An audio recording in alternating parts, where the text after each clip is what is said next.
బంగారానికి ప్రపంచవ్యాప్తంగా full demand ఉంటుంది. అందుకే దాని ధర ఆకాశాన్ని అంటుతుంది.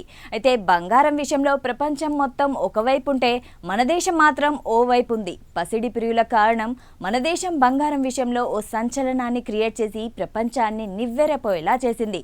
తరతరాలుగా భారతీయులు కూడబెట్టిన పసిడి సంపద ఇప్పుడు ఒక చారిత్రాత్మక మైలురాయిని తాకింది. అంతర్జాతీయ మార్కెట్లో బంగారం ధరలు ఆకాశాన్ని అంటుతున్న తరుణంలో భారతీయ ఇళ్లల్లో ఉన్న పసిడి విలువ దేశం మొత్తం ఆర్థిక వ్యవస్థ కంటే ఎక్కువగా ఉండడం ఇప్పుడు ప్రపంచవ్యాప్తంగా చర్చనీయాంశం అవుతోంది.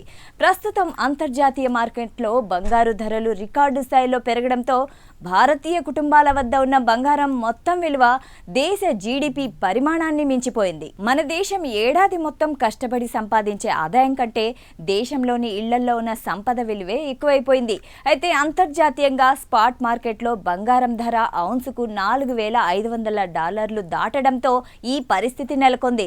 ఇక మోర్గాన్ స్టాన్లీ అంచనాల ప్రకారం భారతీయ ఇళ్లలో దాదాపు 34,600 టన్నుల బంగారం నిల్వ ఉంది. దీంతో ప్రస్తుత మార్కెట్ ధరల ప్రకారం లెక్కగడితే భారతీయుల వద్ద ఉన్న ఈ బంగారం విలువ $5 లక్షల కోట్ల కంటే ఎక్కువ. అంతర్జాతీయ ద్రవ్య నిధి అంచనాల ప్రకారం భారత జీడిపి సుమారు 4.1 లక్షల కోట్ల డాలర్లుగా ఉంది. అంటే దేశం మొత్తం ఉత్పత్తి చేసే ఆదాయం కంటే ప్రజల ఇళ్లలో ఉన్న పసిడి విలువే ఎక్కువ. ఇదొక మైలురాయి. అయితే ప్రపంచంలో 3వ అతిపెద్ద ఆర్థిక వ్యవస్థగా ఎదగాలనే లక్ష్యంగా పెట్టుకున్న భారత్కు ఇదొక విశిష్టమైన విజయంగా నిలుస్తోంది. అయితే భారతీయులకు బంగారం అనేది కేవలం ఒక లోహం కాదు, ఇది ఒక భావోద్వేగ పూరితమైన పెట్టుబడి.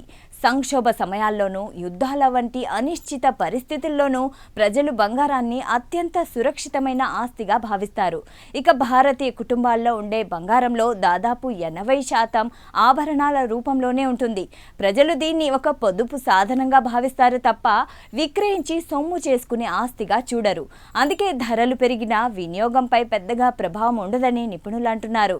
అయితే దశాబ్దాలుగా అమెరికన్ డాలర్తో సమానంగా బంగారం తన విలువను కాపాడుకుంటూ వస్తోంది. ఇక ప్రపంచవ్యాప్తంగా బంగారం వినియోగంలో భారత్ 2వ స్థానంలో ఉంది.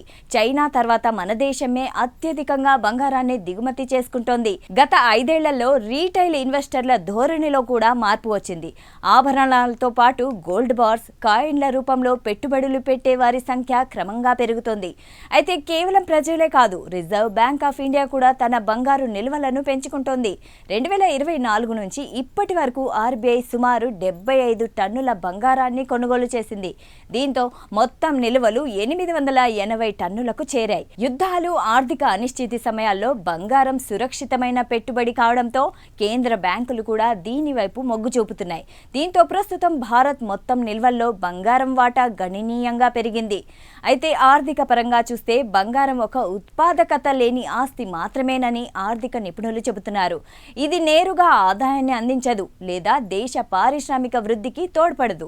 ప్రభుత్వం దీన్ని దృష్టిలో ఉంచుకొని గోల్డ్ బాండ్లు, డిజిటల్ గోల్డ్ వంటి పథకాలను ప్రవేశపెట్టింది. భౌతిక బంగారం పట్ల ఉన్న మక్కువను తగ్గించడమే ఈ పథకాల ప్రధాన లక్ష్యం. ఇక ప్రజలు ఏటీఎఫ్ వంటి బాండ్ల వైపు మళ్లాలని నిపుణులు సూచిస్తున్నా భారతీయ బంగారంపై మోజు మాత్రం తగ్గడం లేదు. అయితే భారతీయ గృహాల్లో ఉన్న ఈ $5 ట్రిలియన్ సంపద దేశ ఆర్థిక శక్తికి నిదర్శనం. ఈ భారీ నిల్వలను దేశ అభివృద్ధికి ఎలా ఉపయోగించుకోవాలనేది పాలకుల ముందున్న సవాలు. అంతర్జాతీయ బంధం, ఆధునిక ఆర్థిక ప్రణాళికల మధ్య సమతుల్యత సాధించినప్పుడే ఈ పసిడి సంపద దేశ భవిష్యత్తుకు నిజమైన సంపద అవుతుంది. మరోవైపు భారతీయుల దగ్గర ఇంత బంగారం ఉందా అని పసిడి లెక్కలను చూసి ప్రపంచ దేశాల మైండ్ బ్లాక్ అవుతోంది. అయితే తరతరాలుగా భారతీయులకు బంగారంతో ఉన్న అనుబంధం మామూలుది కాదు. ఏ చిన్న శుభకార్యం జరిగినా బంగారం మస్ట్. ఇక పెళ్లిళ్ళు, పండుగలు, శుభకార్యాలకు బంగారం కొనుగోలు చేయడం ఒక ఆచారంగా మారింది. దీంతో ధరలతో సంబంధం లేకుండా బంగారు కొంటూనే ఉన్నారు భారతీయులు. ఇక పెట్టుబడిగా కూడా బంగారం ఓ మంచి నమ్మకంగా మారిపోయింది. షేర్ మార్కెట్ హెచ్చుతగ్గుల మధ్య కష్టకాలంలో ఆదుకునేది బంగారమేనని సామాన్యుల నమ్మకం. ఇక గతంలో కేవలం ఆభరణాలకే పరిమితమైన పసిడి ఇప్పుడు కడ్డీలు, నాణ్యాల రూపంలో పెట్టుబడిగా మారుతోంది.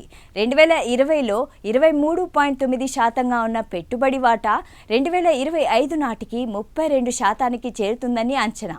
మొత్తానికి ఆభరణంగా, ఆర్థిక భరోసాగా బంగారం భారతీయుల జీవితాల్లో భాగమైంది. అదే ఇప్పుడు భారత్ను పసిడిలో ముందంజలో పెడుతోంది.